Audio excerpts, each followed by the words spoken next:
take care of the violation, it could be cut. Mr. Schuyler Miller will take a look at that tomorrow, and then we'll, if it's time, we will get it cut and take the action on it. Okay.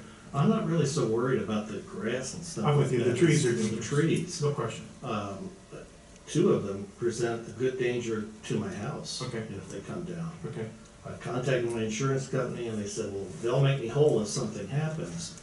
But then I guess going through subrogation or something like that, they try to recover their costs and stuff like that. But in any case, I'm not gonna be able to use my house probably.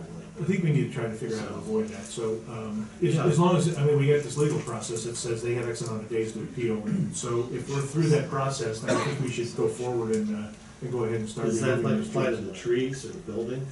I'm not as worried I about think the it's on, building it's really trees. at all. It's It's trees and grass. Yeah.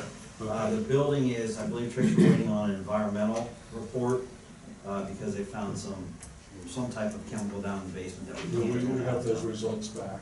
We do? Yeah. So are we ready? We're ready. Okay.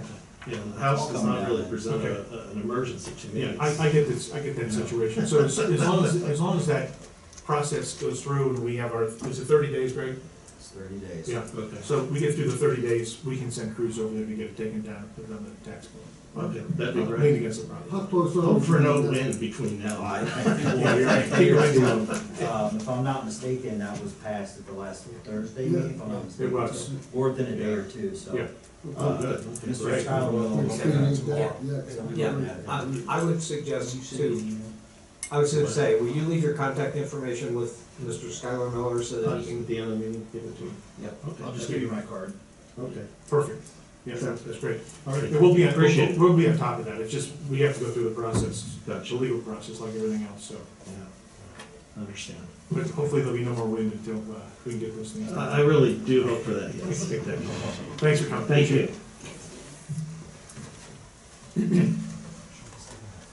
Standish Fortin.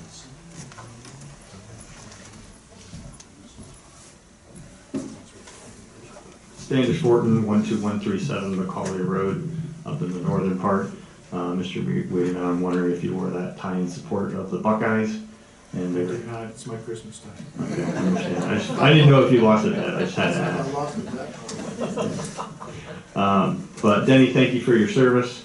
I would implore the township to use this opportunity with the resignation of the Parks Director to actually implement Parks Department that will provide opportunities for children in the township to use those facilities.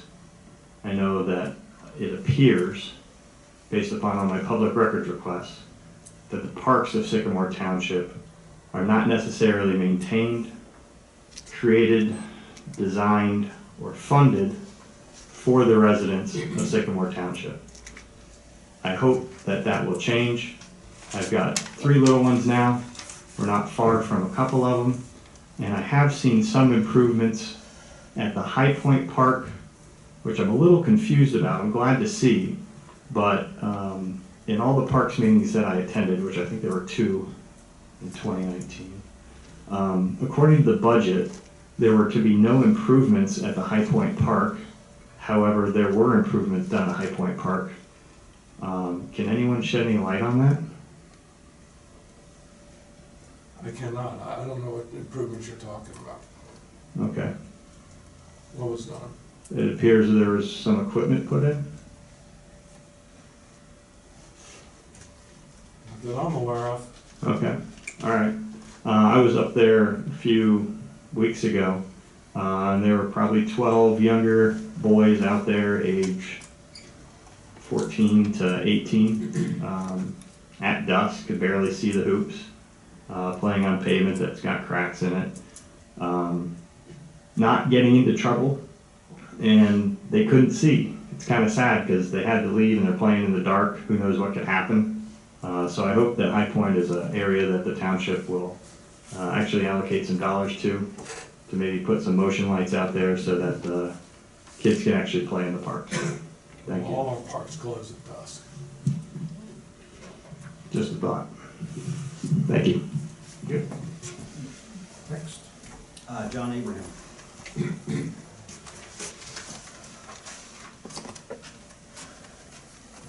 I live at 4978 Elmcrest Lane.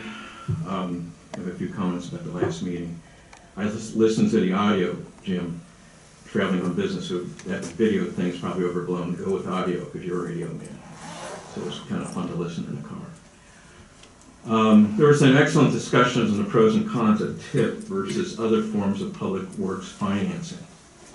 There have been several TIP activities around Sycamore Township resulting in successful outcomes over the years, but none created the excellent depth of discussion around its risk mitigation as it relates to any financial exposure for the taxpayer. So congratulations. I don't know who was all speaking. I thought I heard Greg's voice in there, but it was good. It's quite apparent the current TIP discussion is now a rehash of the actual project, approved project content, not the excellent development tool we know as TIP. Another comment. There were comments about the pace of discussion on review of this development, and yet the same people who want to continue to slow walk this topic have expressed the need to move forward very quickly on the Montgomery Road assembly of properties. I guess it depends on the politics of the project. At the 51-minute mark, there was a citizen making comments about Trustee Denny Connor not caring their neighborhood and the St. Vincent Ferrer Parish. As a past parish council president, I have little respect for anyone who uses St. Vincent Ferrer in such a nasty and demeaning commentary. So many people in my parish look at Denny as the gold standard, a nice, honest, and caring person. I suggest that person who made this comment do a little soul searching.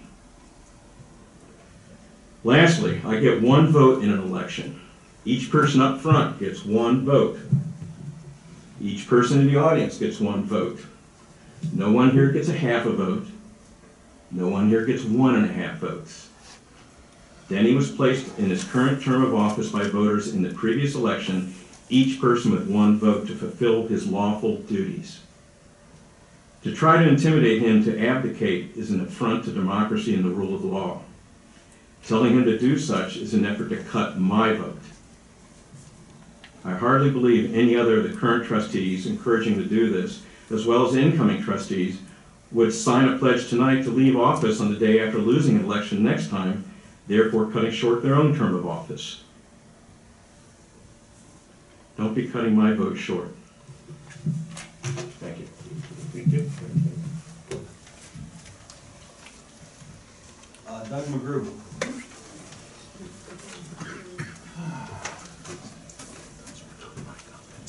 4212 Myrtle Avenue.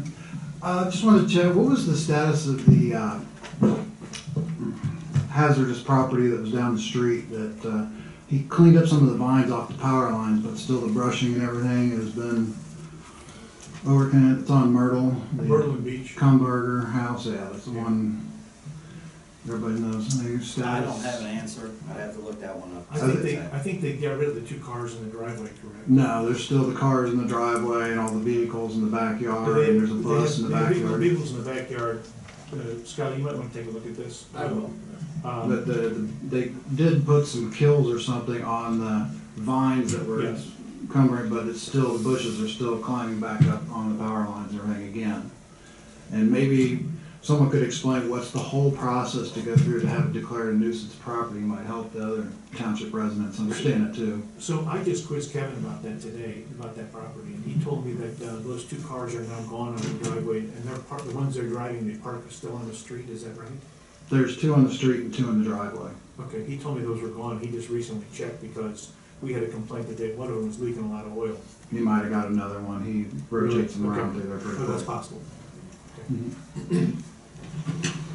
I heard some derogatory statements about the parks and they're not for kids. As a grandfather, I have 3 small granddaughters who love our parks. They come up to Bechtold all the time. That's one of the favorite things they like to do. So the park's always well maintained. All the amenities work fine, everything. So I appreciate our parks. The other thing is in regards to the TIFs. I think it speaks volumes with the TIFs as the city of Cincinnati is now looking to try and implement something along that lines too, because of their failing economy. So I think that's a praise to the leadership that brought those and put those in place. And that's it. All right, thank you. Rick? Katie, was it Stewart? Stewart, yep. Katie Stewart, 4600 Orchard Lane. Thank you, all of you guys, especially Tracy and your team for all the leaf pickup. It's been great. The team that came by today left, and this is all I want to say, the team that came by today left the sewer grate on the curb. It's all jacked up. So if they could come by and take care of that. It's 4600 Orchard. 4,600? Yep. That's all I wanted.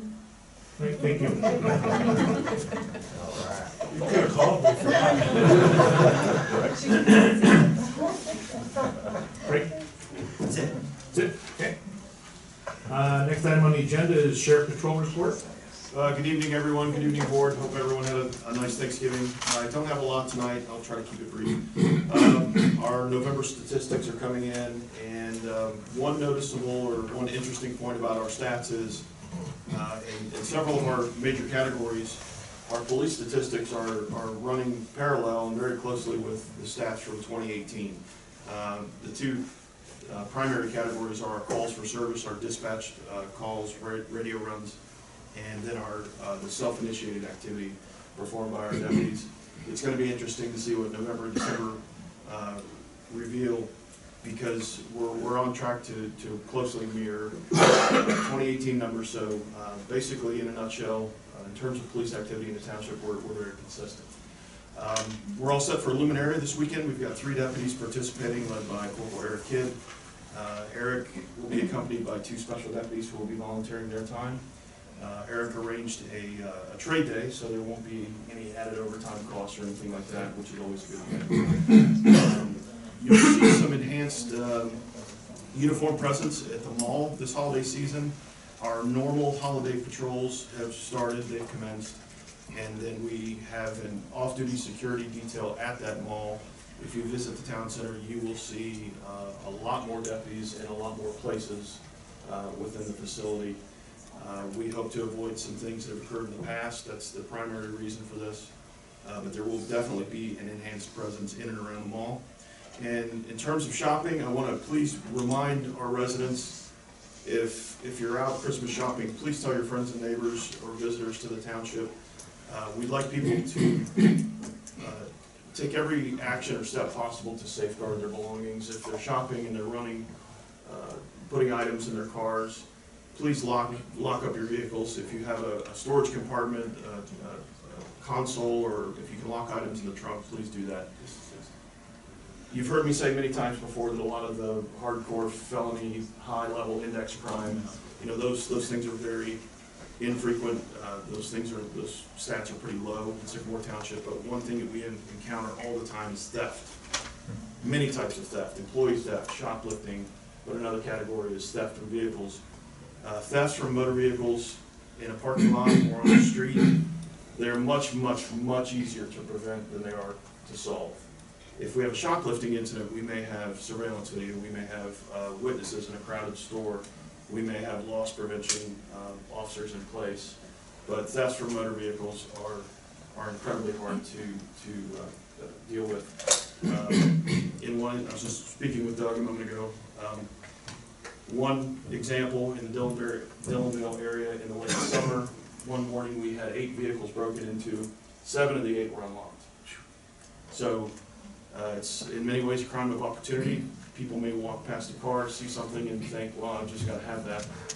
They can be in and out very, very quickly. So please remind your friends and neighbors to lock up their vehicles, especially if they're shopping and buying items for their family members. We don't want to ruin Christmas. So.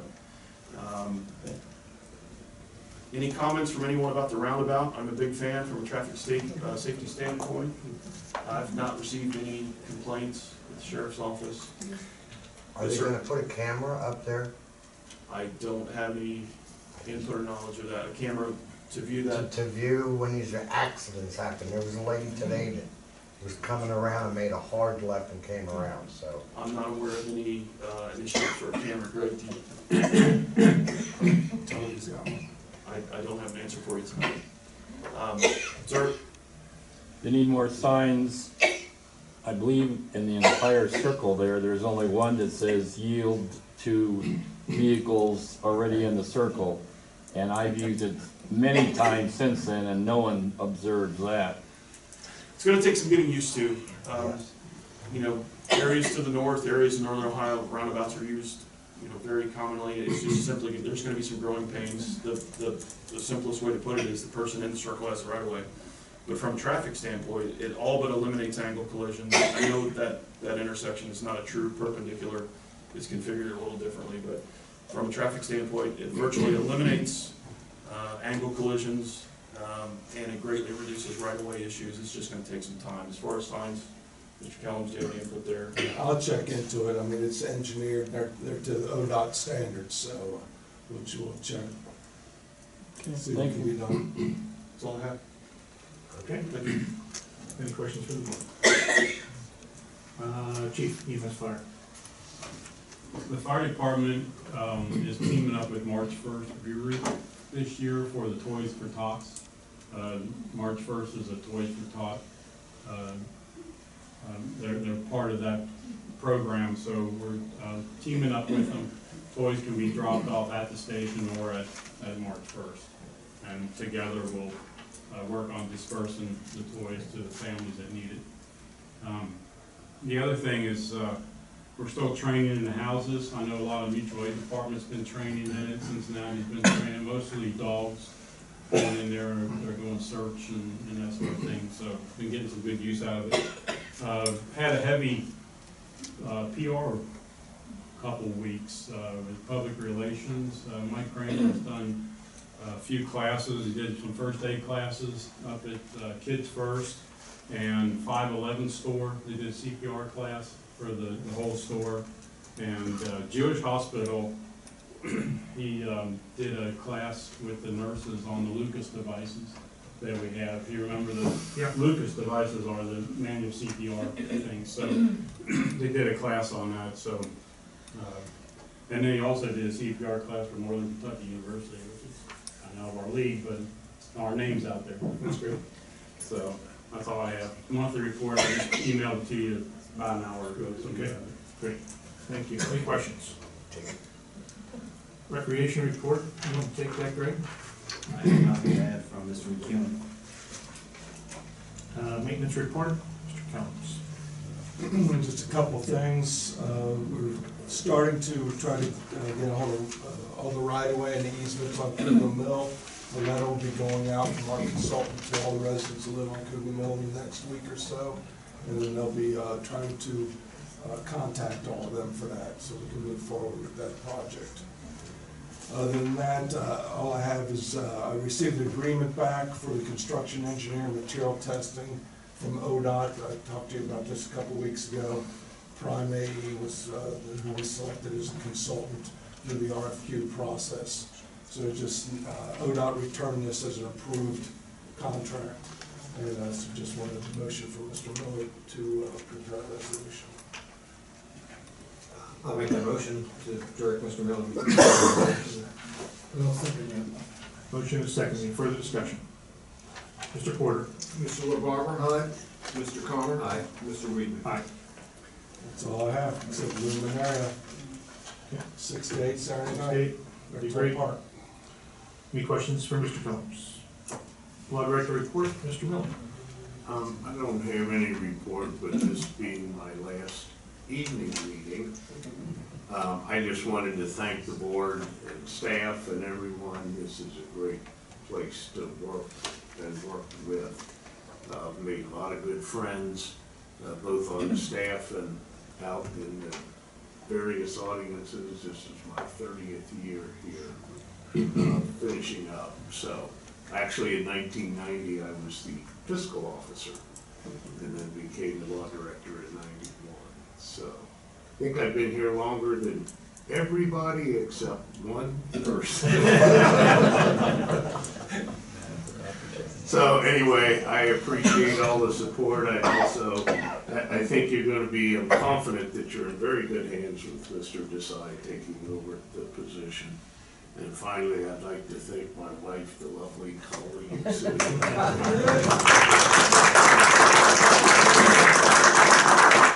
who's put up with me these many years. So, as Mr. Weedman reminds me on my anniversary every year, I married up. Thank you. And we thank you for your service, Doug. You've been a real asset to the community, to our township, and we're going to miss you. Well, let's do it here.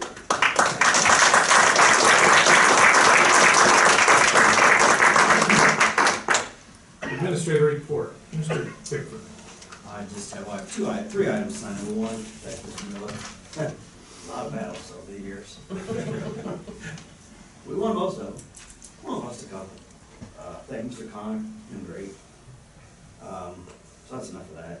I was asked to get a request for an appraisal on the property we own on Montgomery Road. Willingham Associates willing to do it for $1,750 to appraise all those properties, give us a value on it. That's an I awesome would just deal. like the board to okay that. We'll make a motion to accept that offer from Mr. Willingham. And I'll second that. Motion is second. Any further discussion? Mr. Porter. Mr. LaBarber, Aye. Mr. Connor, Aye. Mr. Weedman. Aye. By the way, that's a great price. That's great. That's an awesome price. Said, probably about 3 months. We'll have her at the first of the year. Okay, No POs. great. Yeah, keep slipping. Planning and zoning, Skylar. Sir, I'll keep it brief tonight. First, I want to thank the board for this opportunity to be a part of the township team. It's a wonderful community, very excited to be here, and certainly looking forward to rolling up my sleeves and serving the community. So, thank you. Okay, welcome. We're excited. Great to have you. Communications, Mr. Porter. Yeah, we have a bunch of communications tonight, all from Tracy, all for Tracy and the maintenance department. We can skip those.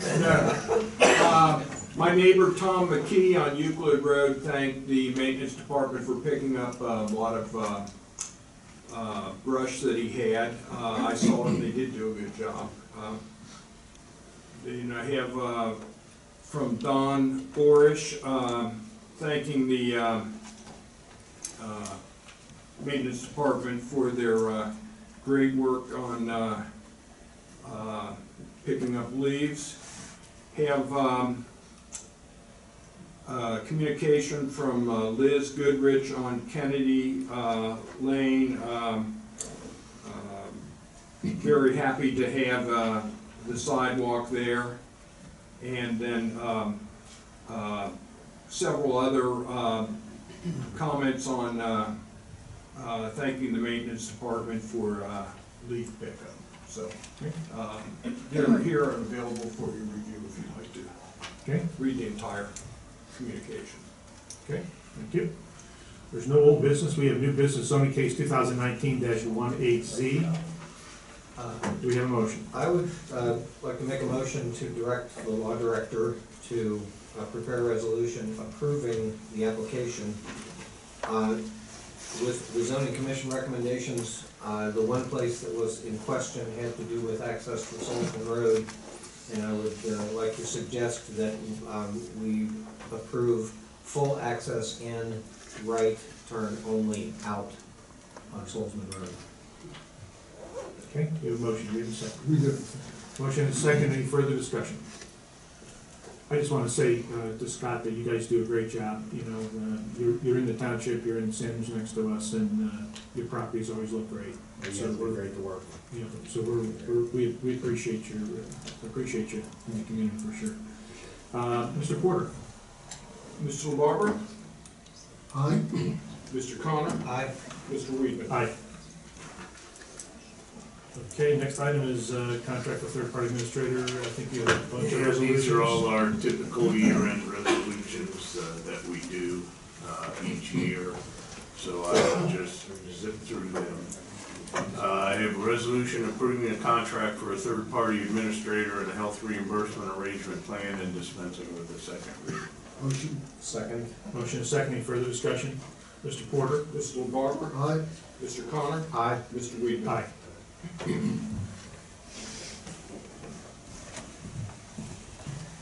A resolution approving a contract for employee insurance benefits and dispensing with the second reading, and that is with the Jefferson Health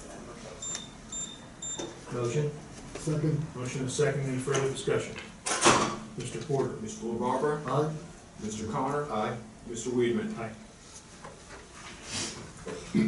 They have a resolution establishing rates of pay and benefits for township employees. Motion to approve. Second. Motion is second. Any further discussion? Mr. Porter? Mr. Barber? Aye. Mr. Connor? Aye. Mr. Weedman? Aye.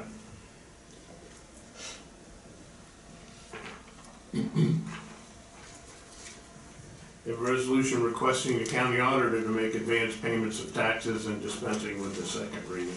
Motion to approve. Second. Motion is second. Any further discussion? Mr. Porter? Mr. Barber? Aye. Mr. Connor? Aye. Mr. Weedman? Aye.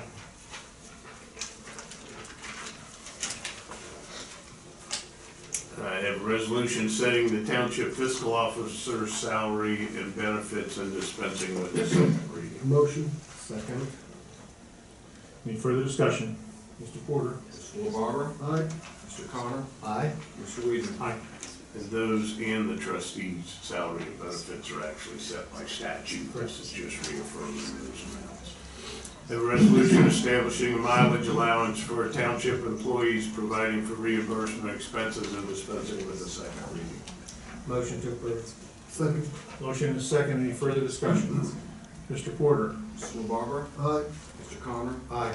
Mr. Weedman? Aye. We have a resolution authorizing payment for association dues and dispensing with the second reading. Motion to approve. Second. Motion is second. Any further discussion? Mr. Porter? Mr. Barber? Aye. Mr. Connor? Aye. Mr. Weedman? Aye. We have a resolution providing for compensation to the township trustees and dispensing with the second reading. Motion. Second. Motion is second. Any further discussion? Mr. Porter? Mr. Barber? Aye. Mr. Connor? Aye. Mr. Weedman? Aye. We have a resolution providing insurance benefits to the township trustees and dispensing with the second reading. Motion to approve. Second. Motion is second. Any further discussion? Mr. Porter? Mr. Barber? Aye. Mr. Connor? Aye. Mr. Weedman? Aye. And a resolution setting trustee meeting dates and times and dispensing with the second reading. Motion. Second. Motion is second. Any further discussion?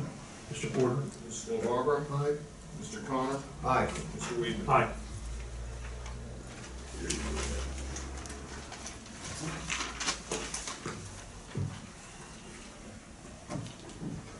Good thing they can read.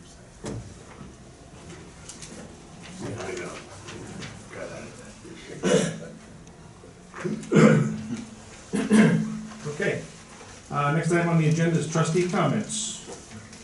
Just want to thank Denny Connor and wish him well in his next step, his next endeavors. I'm feeling you'll be doing a lot of work at the record store. Much success to you. Thank you. Okay. Okay. I do have some comments. First of all, like Mr. Miller, I have a partner who talks me off the ledge on a regular basis. I would like to thank my wife Margaret for supporting me.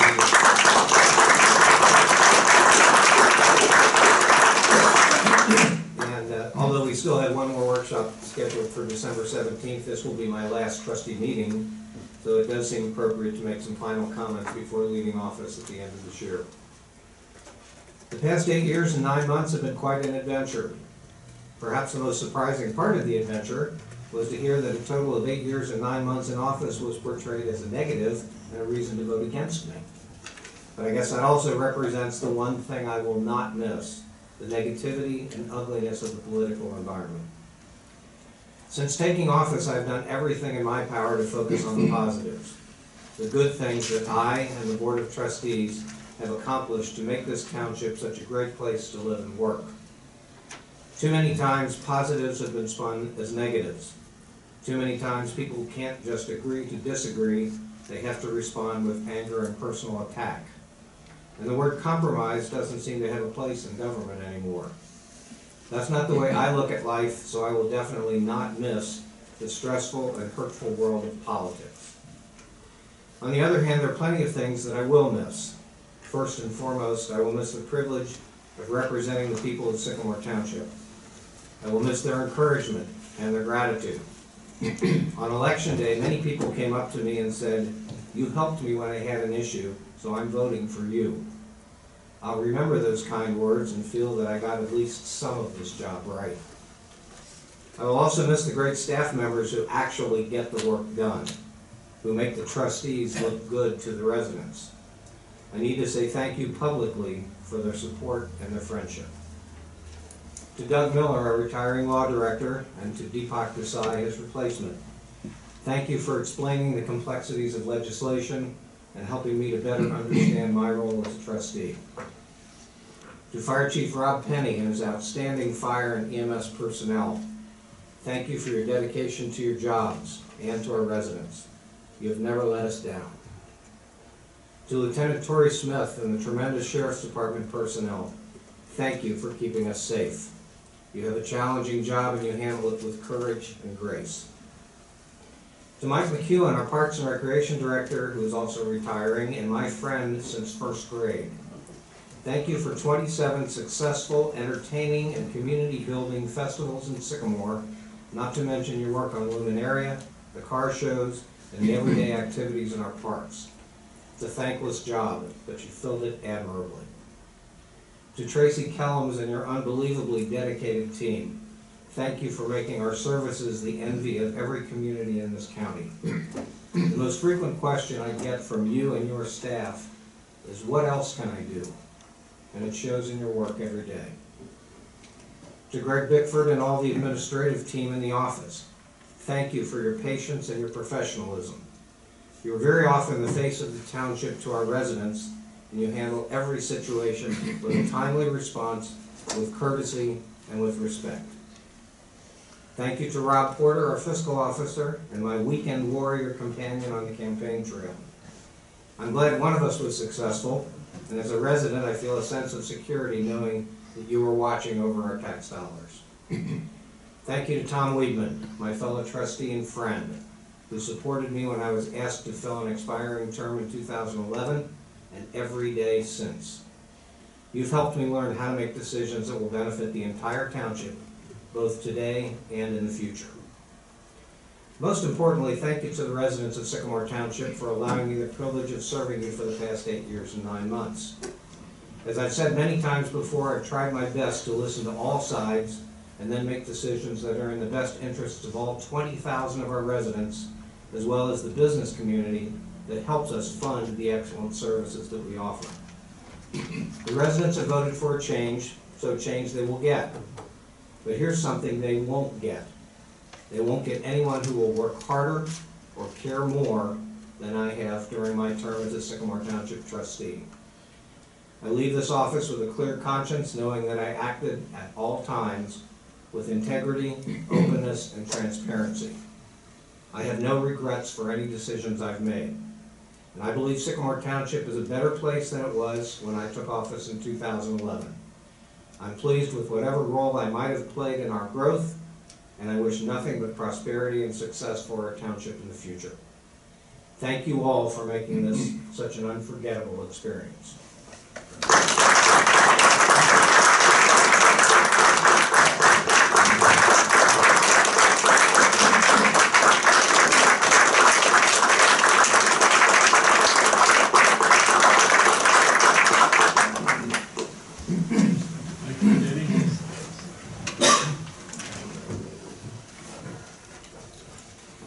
Okay, first I want to just thank Denny. I think I can't put it into better words than John Abraham did.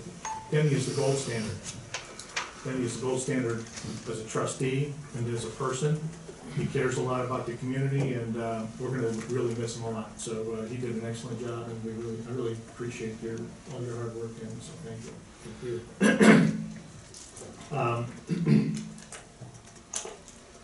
And I also want to once again thank Doug for his 30 years of service. Thank you. We've seen some highs and some lows, but in reality, you're part of why we're here today. So I appreciate it. First, let me say that I've always said that what happens in this room should be the business of the people that elected us, and there is no place for politics in this room. So when I have to come in here to correct the record about false things being said about me or any other employee on the township team, it pains me to no end. But there comes a time when people need to hear the truth, because as I've said multiple times in this room, the root of transparency is the truth. So tonight, I'm forced to address things said by Mr. LaBarbera that were not true in previous workshop and trustee meetings over the last couple of months. These pay-to-play allegations by you, Mr. LaBarbera, are complete nonsense, and you know it. It is you being reckless with the facts again.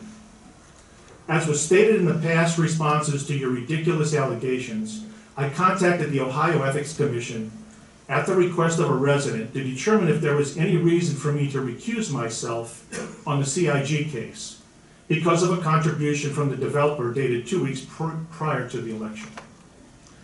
As was stated during the public hearings on the CIG case, Mr. John Roski, head advisory attorney for the Ohio Ethics Commission, fully reviewed the situation in detail and responded by email on 12/2/18 that there is absolutely no reason to recuse myself in the CIG case because there is no conflict. The following day, in a subsequent conversation with Hamilton County Prosecutor Joe Dieters, he also concurred that there was no reason to recuse myself in the CIG case. Unfortunately for you, Mr. LaBarbera, this doesn't fit your political narrative, so you continue to be reckless with the actual facts. For the record, there are many developers that have supported me in the past and didn't get what they wanted because I felt it was not in the best interest of the township and its residents. And it's no secret that they now support Mr. LaBarbera, who appears to be pushing their agenda. Mr. LaBarbera received over $6,000 in cash and in-kind contributions from Mr. Paul Sohi, and one of the cash contributions of $1,000 came on November 20th, 2 weeks after the election. If you look at the sequence of payments by Mr. Sohi on November 20th and the repayment of a loan from Mr. LaBarbera Campaign Committee to Jim LaBarbera personally on November 22nd, the net result was a direct payment of $1,000 from Mr. Sohi's checking account to Mr. LaBarbera's pocket, all after the election. It should be noted that Mr. LaBarbera stated in public meetings no less than 5 times during the hearings on CIG project and subsequent meetings that he thought the project was, quote, too dense. So if the developer would take out the hotel, which is the lowest density use, and replace it with additional apartments, which is the highest density use, then he would support the project. At the very same time, while Mr. LaBarbera is repeating that at multiple meetings, Mr. Sohi is working on a plan to put a hotel and office on his property just down the street, also on Kenwood Road. How coincidental is it that Mr. LaBarbera wants the hotel to be removed from the CIG project at the very same time Mr. Sohi is trying to put a hotel on his property? Now, if that isn't a total pay for play, I have no idea what that term even means. Mr. LaBarbera takes a total of over $6,000 in cash and in-kind contributions, with $1,000 coming 2 weeks after the election that goes directly back into Mr. LaBarbera's pocket, and this isn't pay for play? Mr. LaBarbera wants to trade the lowest density use for the highest density use on the CIG project, so his largest contributor, Mr. Sohi, doesn't have competition on a proposed project right down the street. There can't be a more flagrant pay-to-play situation that I've ever seen. This is what my mom used to say, that Mr. LaBarbera is the pot calling the kettle black. Oh, and I forgot to mention that this is the same Mr. Sohi that sued the township multiple times with frivolous lawsuits, which have cost the Sycamore Township taxpayers tens of thousands of dollars in legal fees, even though Mr. Sohi lost every case to date. Mr. LaBarbera preaches transparency for others, but when it comes to him, transparency doesn't apply. I encourage all of you to look at the actual facts of this pay-to-play situation, which Mr. LaBarbera does not want you to see. Next, let me address Mr. LaBarbera's TIF legislation comment, suggesting that this was done for a single development. That couldn't be further from the truth, but Mr. LaBarbera wants you to think differently about that as well, again, to fit his political narrative. My conversations with members of the Ohio House and Senate started a year before the proposal was even submitted by CIG.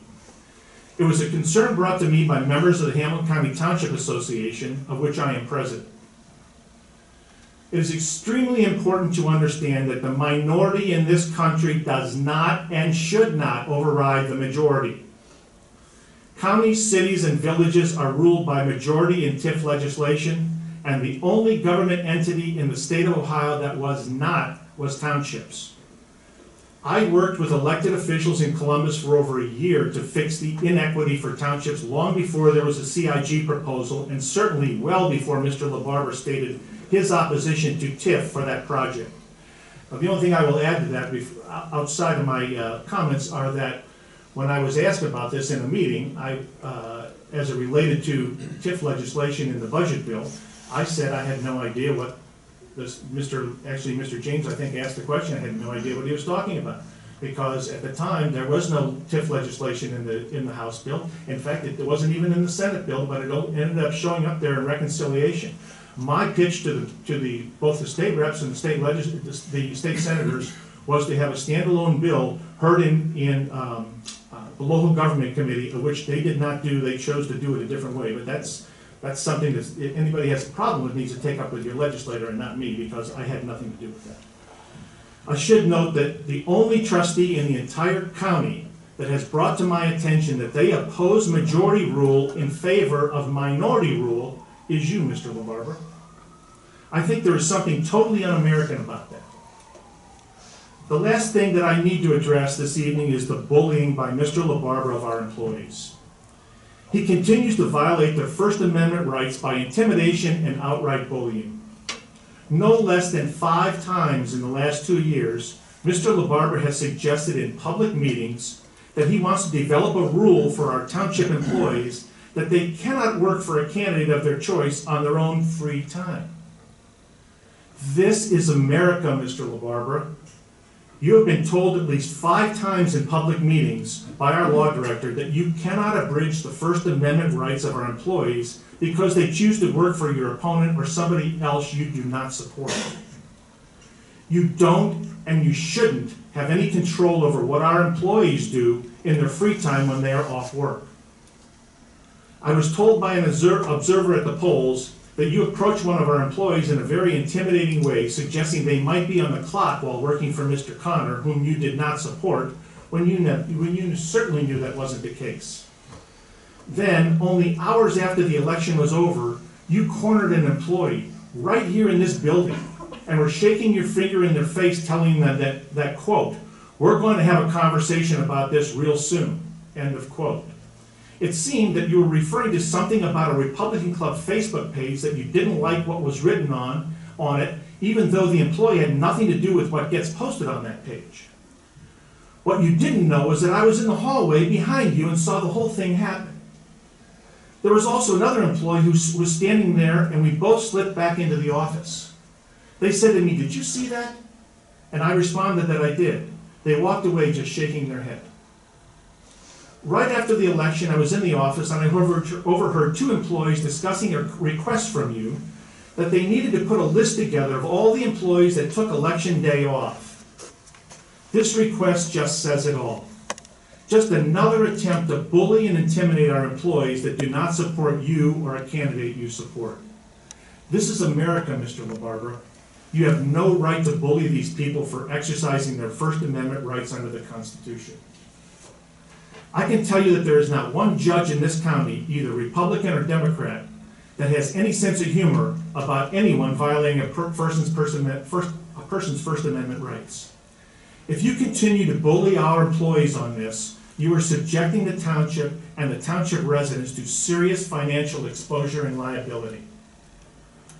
The bullying of our employees by you, Mr. LaBarbera, has gone on since the day after the election 2 years ago, when you got on the air the morning after you won and proceeded to trash the trustees, our management team, and the staff in the office. This is only hours after you won a seat on the Board of Trustees. As I have always said, the only thing worse than a poor loser is a poor winner. The bullying did not stop there. I received multiple reports from employees over the last 2 years that you continued to bully them over various things since you have been a trustee. Harry Holbert is a perfect example of how you bullied a person so much they left the township and went elsewhere. You did this in public and in private. After we discussed the employees and their merit raises in executive session at our workshop meeting December 4, 2018, you proceeded to go into a public meeting 2 days later and belittle and humiliate Harry Holbert, accusing him of false credentials and doing a terrible job, and you wanted to be on the record that you voted not to give him a raise. Then, in the subsequent workshop on December 20th, you again questioned Mr. Holbert about his credentials, and this time you were shouted down and corrected by the 2 trustees and the law director. Those employee discussions are taken up in executive session as provided for by the Ohio Revised Code to address the subject of employees and their performance in private, Mr. LaBarbera.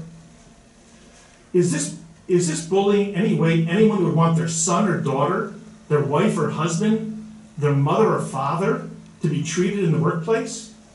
Absolutely not. How could you possibly do this to one of our team that had by far the toughest job in the entire township? These employees are our team, and it is our team that runs the township on a daily basis. These are good family people that come here to work every day. They work hard, they do the best job they can for the township and its residents, and they do not deserve to be treated the way you have been treating them. This bullying has to stop, and has to stop now. You are bullying the people that make this township run like no other. This is our team. These are the people that do such a great job serving the residents of Sycamore Township, and you continue to bully and intimidate them at every turn. As I said, this bullying of our employees has to stop, and it has to stop now. Mr. LaBarbera, I've tried to work with you since your arrival here, and you have chosen not to work with me or Denny. Whenever you were in the minority on a vote, which, by the way, since your arrival has only been 3% of the votes, even though you vilify the board as a, quote, gang of 2. You personalize your opposition in a manner unfitting of a trustee. I hope as we move into the new year with a new member of the team, we can focus on doing the work of the people of which we were elected to do and stop the political campaigning, personal assaults, and bullying of our great employees. Lastly, as you may know, I voted to try posting audio tapes on our meetings on our website versus video, because I believe that it reported an accurate summary of what took place at the meetings, and it was the most economical means of keeping our residents informed. But after some of the things that have gone on with you, Mr. LaBarbera, with your pay-to-play allegations that are disputed by both Ohio Ethics Commission and the county prosecutor, and your incessant bullying of our great employees, I think it might just be better for our residents to see exactly what is going on, not just hear it. So I'm going to make a motion that we instruct Mr. Bickford to research how we might add a camera or 2 in this room and stream the meetings onto our website for everyone to see exactly how offensive your bullying and intimidation of employees actually is. Do I have a second on that motion? You have a second on that motion. Good. Okay, we have a motion and a second. Any further discussion? Yeah, I have a discussion, now because you went through this, are you all done? And we have a motion and a second on the floor. If you have a discussion with the cameras, feel free to comment on it. Otherwise, You're not done yet. you can comment after. You're not done yet. No, we have a motion and a second on the floor. So if you have any comments about the cameras, feel free to comment about it. Otherwise, we have a motion and a second, we'll take a vote. Mr. Porter? Mr. LaBarbera? Aye? Mr. Connor? Aye. Mr. Weedman? Aye. Thank you. For the record, I'm submitting to Mr. Bickford for the attachment to the minutes a copy of my comments, a copy of email from Ohio Ethics Commission Attorney John Roski, a copy of the proposed hotels on Sohi property, and the copy of Mr. LaBarbera's campaign finance report, which includes a payment to Mr. LaBarbera from his campaign committee after he received a check from Mr. Sohi 2 weeks after the election in the amount of $1,000. It also includes development donors that used to support me and now support Mr. LaBarbera because I would not support their project because it wasn't in the best interest of the township. And I am not done. You're done? You're all done. That's tough to respond to, and I'm not gonna spend a whole bunch of time responding to it.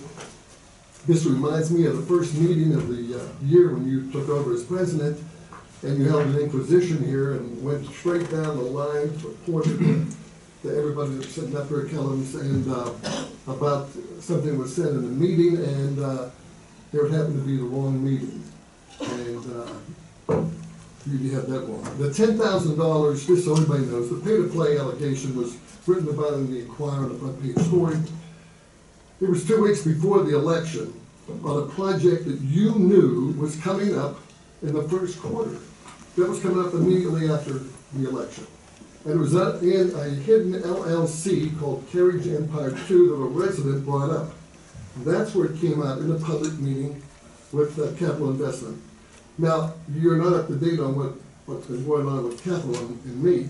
I've gone to Capital and asked them, through Greg Bickford, to take a floor off of the office building, and then I would agree to the project. The hotel was just something we tossed out. I had, matter of fact, in the lobby out here, Mr. Pissarro and Christian said, "You want the hotel for Paul Soey," and I burst out laughing. How the heck can you put a hotel where the Kentucky Fried Chicken is? That's the first I had heard of it. Now, Paul Soey is getting a lot of benefits from me, and incidentally, the $1,000 did come in after the election. It was a check that he gave me after the election. Before that, he gave me a check for $500. But the in-kind contribution was we used his facility, one of his buildings, for a couple of parties. I valued them at $2,000 once, $2,500 another time. His wife cooked some dinner for us one night, I valued that at $100. My mistake in putting that kind of thing down, because I could have put $50 down or $20 down, and just as Marty Brenneman did a spot for me, I put down money for that. I did the in-kind contributions, and in a meeting here that we had, I asked Mr. Wheaton, because I looked back on his financial record and never saw an in-kind contribution. Bill Seitz was the one who called me about the tip, and I heard about the tip, and he said, "Oh, we've been working that with Tom Brinkman." That's where I heard that. Now, it makes it sound like this is something that is standard on every township in the state of Ohio. That's not true. There are 26 home rule urban townships. There are 3,009 townships in the state of Ohio. Only 26 of those are affected by the vote change from unanimous to majority. The governor called me, said, "Jim, what's up? What's going on?" We've talked for 15 minutes about this. I said, "Governor, I hope you redline when it comes back to you." At that point, it was tossed out, and of course, it went through. But it only affects 26 townships. Bill Seitz, when I called Bill, and I said, "Bill, this only affects the home rule townships," because Bill's saying to me, with Tony Rosiello and a bunch of guys from the west side of town at a meeting, it was a Catholic church spaghetti dinner. "Jim, it's gonna be the standard for everybody. Cities have it, municipalities have it, that's why we're gonna have it." But I called him, he was shocked. He said, "What do you mean?" I said, "Only affects 26. So that's the thing. It wasn't something that was voted on, you know, my money from Paul Soey. Believe me, Paul Soey, if I'm doing him a favor as a good friend, I'm not a very good friend. I haven't done him a single thing. Now, as far as bullying people, that was Steve, you're talking about Steve. I'm not talking about who I'm talking about. Well, he was out in the hallway, and I said, "You and I are going to talk. You and I have to have a conversation." Nothing was mentioned about the Republican Club. There was a generic mention to him. And we did not have a conversation, never had a conversation. Harry Holbert, you're right, I did after a meeting, because they're going to give him the highest raise of anybody in the township, an 11% raise. When I was campaigning, I wish Bob Carter were here, we had more complaints. I filled up a whole book, a whole notebook on Harry Holbert's activities in the township. A lady right up the street here had a deck put on, and 3 inches had to be cut off of the deck. It cost her $1,500 for that. She had to have a land survey, 2 land surveys done. There was more complaints on Harry Holbert. They knew his name more than anybody that worked for the township. And I was upset with Harry. It was an insult, a slap in the face from my fellow trustees. And Bickford, they knew going in what that case was going to be, that I was going to be upset with Harry Holbert, and that they went and did that. I never said a word. Mr. Abrams, is he still here? I told Mr. Abrams I did apologize to Harry Holbert after that. I went to Harry and said, "Harry, I was wrong. I shouldn't have said that." But my feelings for Harry never, they were still the same. I think he was absolutely wrong in what he did. with residents, the way he handled residents. And what he did to me was behind the scenes, and I don't have the information here. He sent a note out. I asked him one question in an email. I said, who else besides Ernie, who was doing the inspections, who else is going around inspecting properties? And he wrote this letter that was like 2 pages long that just knocked me. I don't like the employees in the township. And I went to Mr. Bickford 5 days. This letter came out. It wasn't just addressed to Bickford and the trustees. It went everybody in the damn, and the whole board, everybody up here. And nobody called me. So 5 days later, I wrote Mr. Bickford a letter in my response to what he said. And it was very hurtful what he wrote about me. So then Bickford said to me, hey, I was just getting ready to send you an email. And that's where that background with Harry Holbert came from. It was this letter that came out of nowhere with him knocking, and none of my fellow trustees stood up for me. From day one, I was not allowed in the building until December 14th to talk to somebody in the building. And it was all about what I said on WLW the next day. Well, on WLW the next day, hey Jim, how you doing? It was a great win and all that. And I made two comments that I made because nobody knows. You kept me out of this building until December 14th. You did. Bickford did. Because of something these guys said. They created this environment that came in. It was a poisonous environment. LaBarbera's against the township. LaBarbera, because you lost. You lost for the first time. You lost. Despite getting me fired from my job in Kentucky, and despite equal time on WLW, and what? You're going to deny that? I'm not gonna argue. Okay, Mr. LaBarbera, I'm not gonna argue about this. I'm just telling you the background. The day you filed to be a trustee candidate, you were required by FCC law to get off the radio. Your owner even said that. He told you, Jim, I'm gonna buy another station. No, he did not tell me that. But let me tell you what happened, because it was out of the limits. Dusty Road said it's way down in Dry Ridge, Kentucky. And our maintenance guys listened to it on the radio, on their truck, right here. So this was the background that coming into the township. There was something I said on the radio. I asked Mr. Bickford, what did I say on the radio? Because this was the poisonous atmosphere that I created. I went on WLW, and they said, well, how do you feel? I said, I'm great. It was a long, hard-fought battle. It was ugly.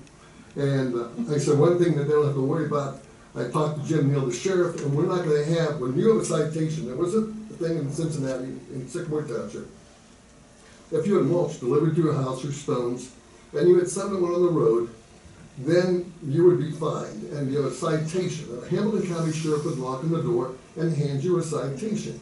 Happened to a number of people. I didn't know it existed. I talked to Jim Neal. Jim said, when you get in, change it with the trustees. You have to change it.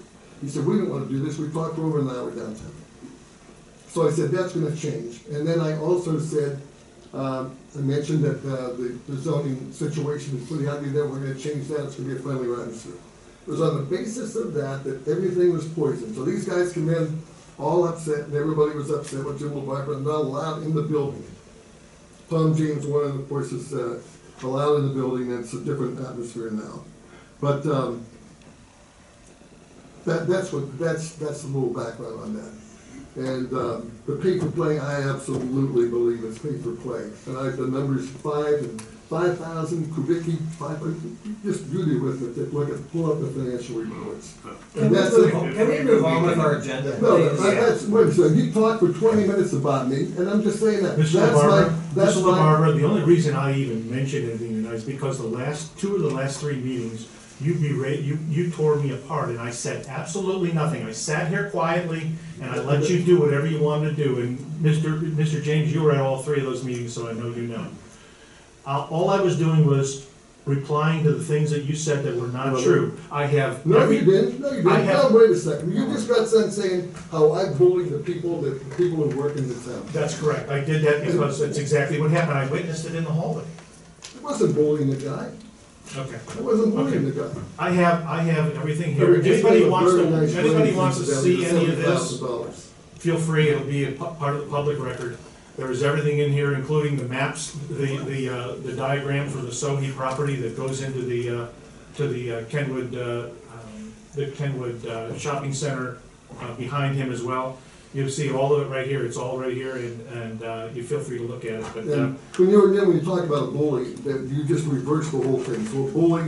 So a bully, and you change it to make the other guy a bully. And that's what you do, Tom. All right. You've done this for years. okay, we're all done. You're fine. Bills and receipts, Mr. Porter. I still need an executive I do, session. yeah, I have that down at the bottom. Bills and receipts, Mr. Porter. Yes, we had receipts of $789,949.79, disbursements of $1,126,216.75. A complete listing of all receipts and disbursements is available in the office for your review. Motion to approve. Second. Motion and second, any further discussion? Mr. Porter? Mr. LaBarber? Aye. Mr. Connor? Aye. Mr. Weaver? Aye. I would like to make a motion, we enter into executive session for purposes of discussing pending litigation. I'll second, any further discussion? Mr. Porter? Mr. LaBarber? Aye. Mr. Connor? Aye. Mr. Weaver? Aye. This is the Duke appeal, but I will tell you that on the Moeller appeal that the neighbors had filed, there's 2 more neighbors that had filed. That's public record, so it, You mean they intervened? well, Oh, they filed, sorry. they filed a motion to join in Okay. the appeal, Gotcha, okay. and they're within the time to appeal, so, Okay. but just to let you know.